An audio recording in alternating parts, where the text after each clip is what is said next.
Salam Allah sampaikan kepada kita Muhammad Sallallahu Alaihi Wasallam serta keluarga, sahabat dan para pengikutnya hingga akhir zaman. Alhamdulillah pada hari ini kita bisa bersama-sama melaksanakan sholat subuh berjamaah.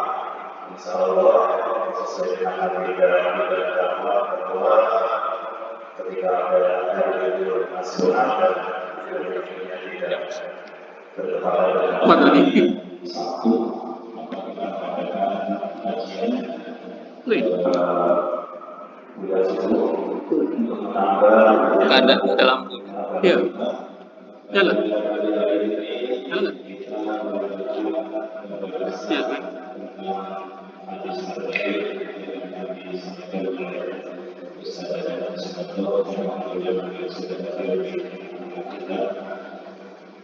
Sebelum kita mengikuti kajian dan informasi bahwa di malam pada April akan diadakan bersama April.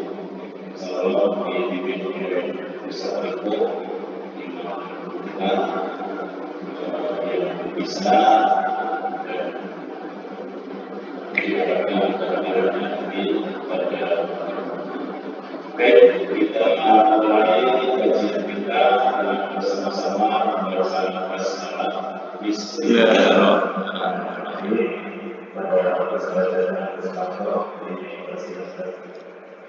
Bismillahirrahmanirrahim. Assalamualaikum warahmatullahi wabarakatuh. Nahmadu wa nasta'inu wa nastaghfiruh wa nu'minu bihi wa natawakkalu alaihi wassalatu wassalamu ala asyrafil anbiya'i wal mursalin sayyidina wa maulana Muhammadin wa ala alihi wa sahbihi ajma'in. Wa ba'd. Sebelum kajian kita mulai, marilah berdoa untuk guru-guru kami yaitu Syekh Zairan, Ustaz Baidowi dan Syekh Utsaimin serta pengarang kitab ini yaitu Syekh Yahya bin Sharaf An-Nawawi. Al-Fatihah. A'udzubillahi minasyaitonir rajim. Bismillahirrahmanirrahim. Alhamdulillahirabbil alamin arrahmanirrahim maliki yaumiddin. Iyyaka na'budu wa iyyaka nasta'in. Shiratal mustaqim. Shiratal ladzina an'amta 'alaihim ghairil maghdubi 'alaihim waladdallin. Amin. Alhamdulillah pada pagi yang cerah ini disyukur dari Allah Subhanahu wa taala karena telah memberikan nikmat pada kita semua sehingga kita bisa berkumpul kembali bertolabul ilmi sama-sama di masjid yang mulia ini.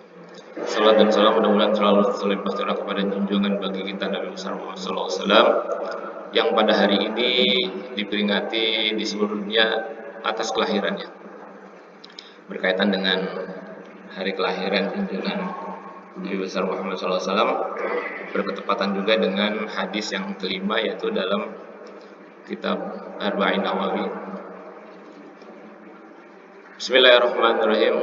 Al-hadis al-khamis an ummul mu'minin Ummul Abdillah Aisyah, dari ibunya orang-orang beriman yaitu Ibu Abdillah yaitu Aisyah radhiyallahu mudah-mudahan meridhai Allah anha atas Aisyah. Qalat, ia berkata, qalat telah berkata siapa Rasulullah sallallahu alaihi wasallam, man ahdasa fi amrina hadza ma laysa minhu fa huwa raddun.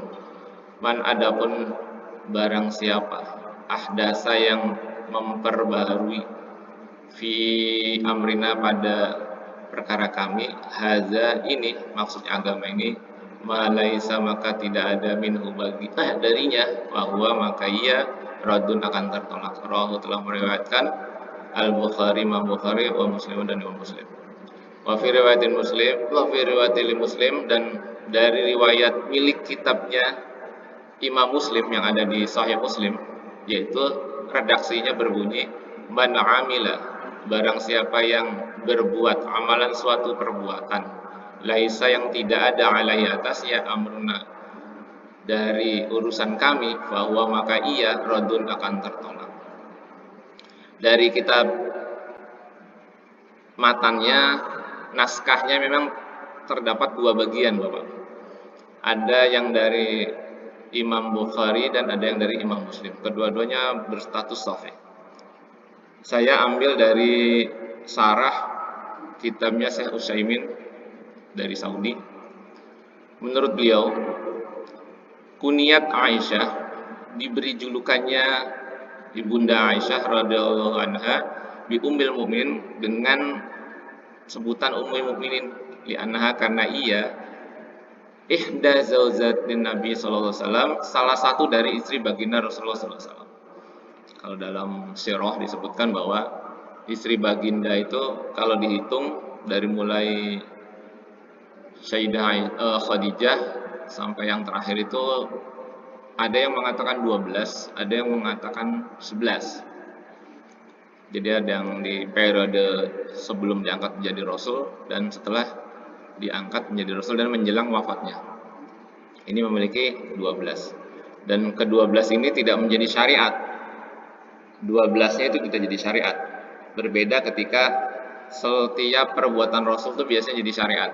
Kenapa? Karena untuk Nabi angka 12 itu adalah syariatun nubuwah, syariat kenabian, bukan untuk syariatul ummah, bukan untuk hukum bagi umatnya, karena hukum bagi umatnya ada di dalam Al-Quran yang membatasi hanya jumlahnya itu 4. Ini menurut satu tafsir, karena kalau dari redaksinya masna itu sebetulnya artinya 22. Ini redaksi harfiahnya, makanya dia mengatakan itu bukan 2 Pak, tapi 4. Jadi masna wa sulasa wa ruba, tinggal dikali 2 berarti 8 gitu. Ini menurut satu tafsir. Tetapi saya lebih cenderung tafsir kepada makna masna itu 2. Walaupun secara lughahnya dalam bahasa Arab itu masna itu artinya 22. Jadi kalau kita berpasangan misalnya disebutkan berpasangan masna. Masna itu berarti berpasangannya 2. Berhadap-hadapan itu 2. Ini dalam ilmu bahasa. Tetapi tafsir itu biasanya memiliki tinjauan yang lain dari sisi hukum. Maka karena hukumnya membatasi dengan jumlah 4, maka kita tidak boleh melampaui dari jumlah itu. Adapun beberapa kejadian, ada kaisar-kaisar yang beragama Islam kemudian atau sultan-sultan lebih dari 4, itu memang mungkin mereka menggunakan tafsir yang lain. Jadi ada suatu raja itu istrinya sampai 26. Ini saya tidak tahu ini syariat dari mana, karena dari raja-raja yang ada di Turki itu memang memiliki istri utamanya 4 dan sisanya istri-istri bukan utama. Menurut satu pendapat dikatakan bahwa hukum bagi mereka memang berbeda karena dikatakan untuk menghindari suatu keburukan maka didatangkanlah suatu hukum baru.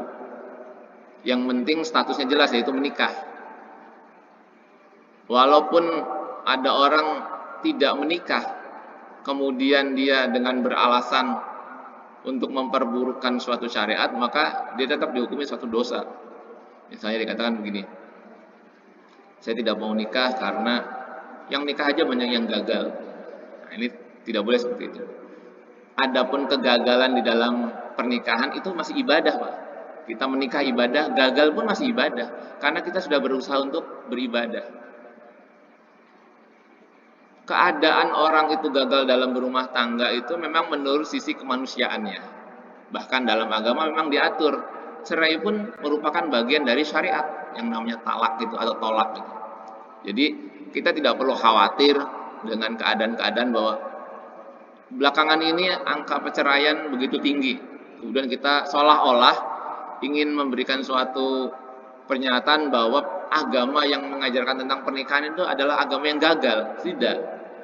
Dalam agama memberi ruang kepada manusia untuk berkumpul, yaitu menikah, dan memberi ruang bagi manusia untuk tidak berkumpul, yaitu bercerai. Artinya apa? Itu sisi kemanusiaan biasa saja.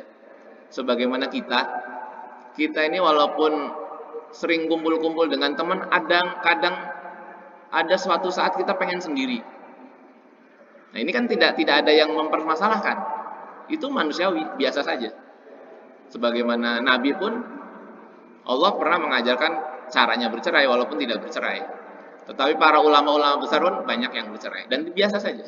Jangan diambil sisi yang negatifnya untuk menghantam suatu syariat. Kita lanjutkan. Wa jami'u ummahatul mu'minin yukannina bihadzal kunyah, dan semua istri-istri baginda Rasulullah SAW itu menggunakan julukan seperti ini yang dinamakan Ummul Mukminin. Itu suatu tanda dari Allah Subhanahu wa taala bahwa jandanya Rasul itu tidak boleh dinikahi kepada orang lain. Ini suatu tanda.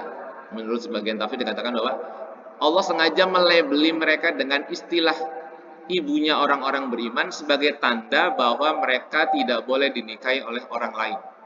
Jadi sepanjang status jandanya ya sampai meninggal tidak boleh dilamar oleh orang lain. Ini merupakan status hukum yang berbeda dibandingkan dengan perempuan pada umumnya. Perempuan pada umumnya ketika bercerai maka dia boleh menikah lagi. Bahkan bekas istri seorang presiden pun kalau dia sudah menjadi janda ya berhak. Kalau Rasul berbeda. Kenapa? Ketika ada janda Rasul kemudian menikah kembali dan memiliki anak, ini berpotensi menimbulkan kegaduhan syariat. Ini hikmahnya. Sebagaimana ketika Rasul memiliki anak laki-laki, kemudian Allah ambil, Allah wafatkan. Karena akan menimbulkan kegaduhan syariat. Kenapa? Setiap anak Nabi pada umum jadi Nabi. Kita karena tidak tahu saja bahwa kebanyakan Nabi itu kan umumnya dari Bani Israel. Jadi kalau kita lihat membaca sirahnya Nabi kita, di atas itu kayaknya nggak ada yang jadi nabi ya sampai Adnan. Padahal bisa jadi salah satu dari mereka itu ada yang nabi. Cuma kita tidak tahu karena memang tidak diberitahu. Berbeda dengan Bani Israel. Fasenya dengan nabi kita itu kira-kira jaraknya 500 tahun. Dalam fase 500 tahun Bani Israel itu turun terus nabi itu. Ada terus. Dan memang disebutkan. Bahkan dalam suatu kisah dikatakan bahwa 6.000 total dari Nabi itu milik Bani Israel. Ada 6.000 orang kira-kiranya. Dan kita tidak mengetahui karena memang Allah tidak membuka tentang data siapa saja yang menjadi Nabi di kalangan non-Bani Israel. Artinya bisa jadi di Jawa, di Afrika, atau di tempat yang lain ada Nabi, hanya tidak diberi tahu. Nah ini yang membedakan syariat Nabi kita dengan syariat Nabi yang lain. Karena syariat Nabi yang lain hanya untuk kaumnya saja. Kita bisa lihat keadaan keluarganya Nabi Yusuf. Ketika Nabi Yusuf sudah menjadi seorang menteri di Mesir, Nabi Yusuf hanya mendakwahkan agama kepada Bani Israel saja. Karena orang-orang Mesir, disebut orang-orang Kipti, pun memiliki seorang Nabi.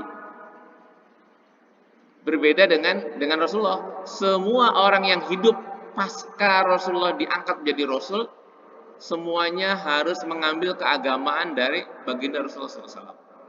Makanya ada istilah la nabiyya ba'dah, tidak ada nabi setelahnya. Makanya ada beberapa hadis yang di dalam kitab Miskatul Masabih itu diberi tanda khusus seperti munculnya Isa.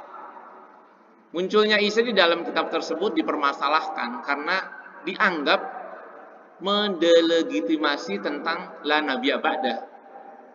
Kalau cerita tentang Al-Mahdi itu memang pada umumnya tidak menyebutkan individu atau personnya, tetapi hanya menyebutkan tentang sifat. Oleh karena itu ada beberapa ulama yang berkeyakinan bahwa hadis tentang Isa itu tidak ada. Ada yang berkeyakinan ada, yaitu kejadian-kejadian yang akan datang. Bisa jadi iya, bisa jadi tidak. Tetapi itu tidak mengurangi keimanan bagi kita. Kita mau percaya atau tidak jadi urusan keimanan buat kita. Kalau saya pribadi, dengan adanya istilah kemunculan Isa di masa depan, saya agak bingung sebetulnya.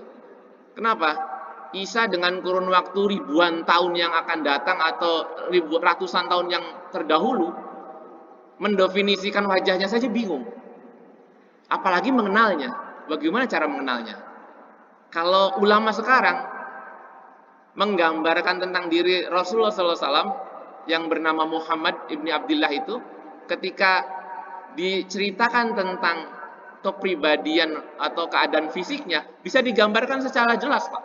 Karena di dalam kitab Hayatus Sahabah itu, keadaan diri Rasul secara fisik digambarkan sangat jelas. Artinya ketika digambarkan dalam bentuk media, gambar, jelas mukanya. mirip siapa gitu ada. Bayangkan dengan Isa. Dengan jarak kita dengan Isa aja kira-kiranya sudah 2000 tahun.